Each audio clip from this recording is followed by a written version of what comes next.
Deux dates sont indispensables à la compréhension de l'intérêt stratégique des châteaux dits cathares qui en fait ont peu de rapport avec le mouvement religieux médiéval hérétique. La première date à retenir est celle du traité de Corbeil en 1258, traité qui sera signé par Jacques Ier, roi d'Aragon, et Louis IX, roi de France, qui fixe la frontière sud du royaume de France à la hauteur de la ville de Carcassonne.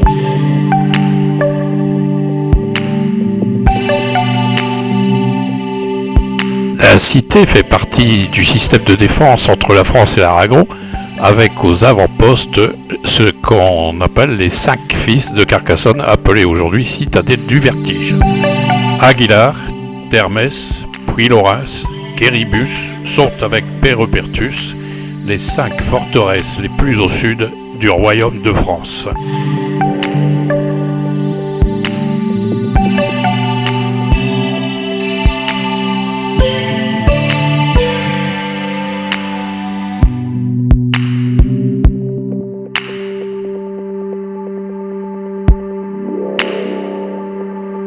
Le château de Pérepertus se situe au sud du département de l'Aude, à une portée de fusil de la frontière actuelle avec les Pyrénées-Orientales. Lorsque Carcassonne sera pris par les troupes de Saint-Louis, Guillaume de Pérepertus se soumettra et la forteresse rejoindra le royaume de France. Saint-Louis fera agrandir et moderniser Pérepertus, qui veillera ainsi durant 4 siècles sur la frontière sans jamais être mis en danger. On vous propose aujourd'hui une visite de cette forteresse de Pérepertus. La plus ancienne mention connue de ce château date de 1020. Il appartient alors au comte de Bézalou, près de Figueres. Au début de la croisade contre les Albigeois, Guillaume de Pérepertus accueillera les parfaits cathares fuyant les troupes de l'Acquisition.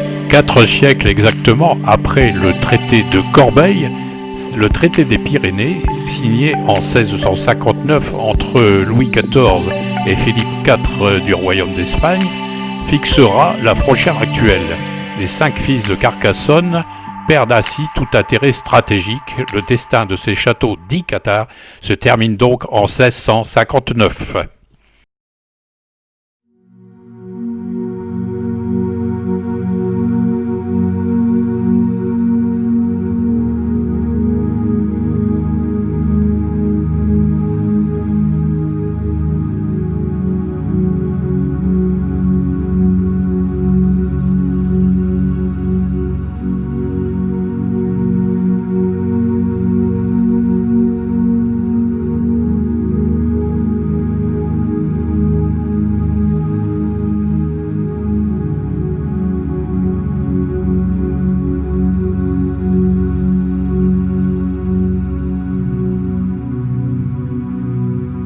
Comptez un bon quart d'heure pour accéder à la seule porte d'entrée.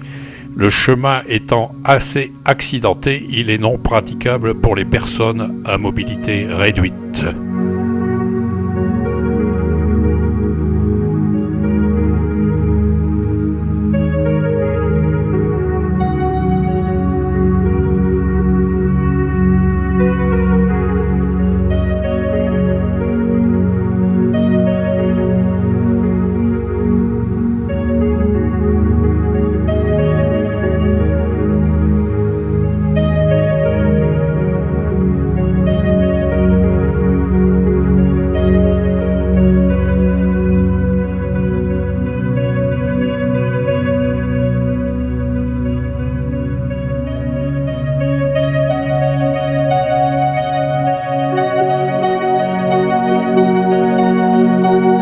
On comprend bien que ces tours à gorge ouverte sont un piège pour les assaillants qui pourraient y pénétrer.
période de paix, le château était habité par le châtelain, 21 sergents, un guetteur, un portier et un chapelain. Mais il était capable d'accueillir jusque 1000 soldats avec la nourriture et le bétail qui va avec.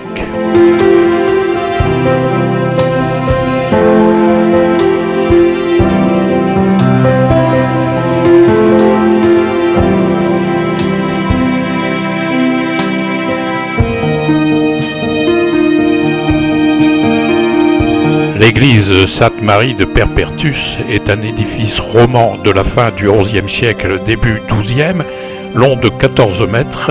Son autel est taillé dans la roche. Elle a aussi servi de chapelle seigneuriale puisqu'on y a retrouvé des corps enterrés dans la nef. Une plaque leur rend hommage au fond de l'église.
C'est Saint-Louis qui a voulu cet ensemble au point culminant qui donne à la forteresse une puissance de dissuasion. Elle ne sera jamais attaquée. C'est en 1242 que Saint-Louis ordonne la réalisation de cet escalier d'une 60aine de marches irrégulières et taillées dans la roche. Le donjon avec sa chapelle sera construit dans les années 1250-1251.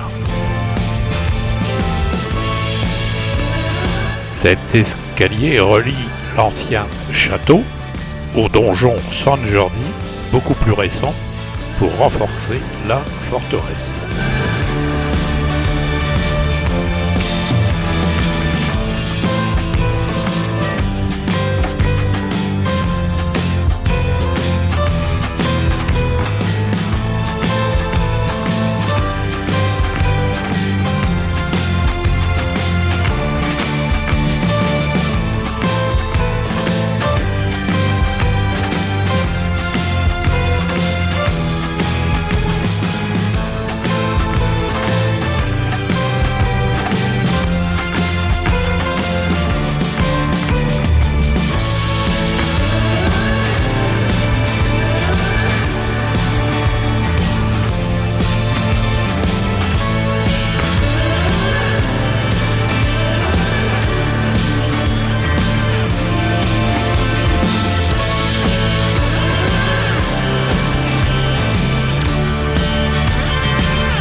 Les dimensions du château sont impressionnantes. Il mesure 300 mètres de long et tout autour les falaises sont inaccessibles.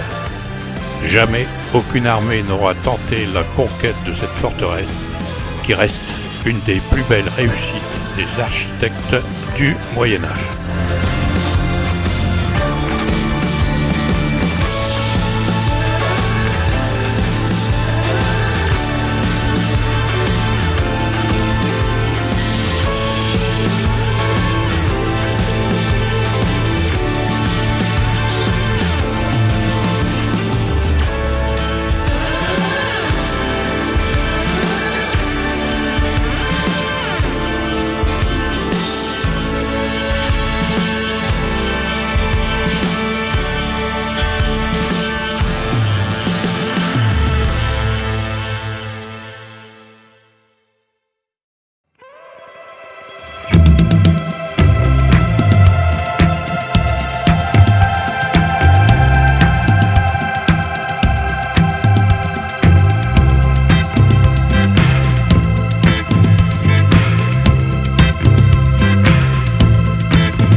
Avec ces spectaculaires prises de vue par drone, on comprend mieux cette appellation de citadelle du vertige.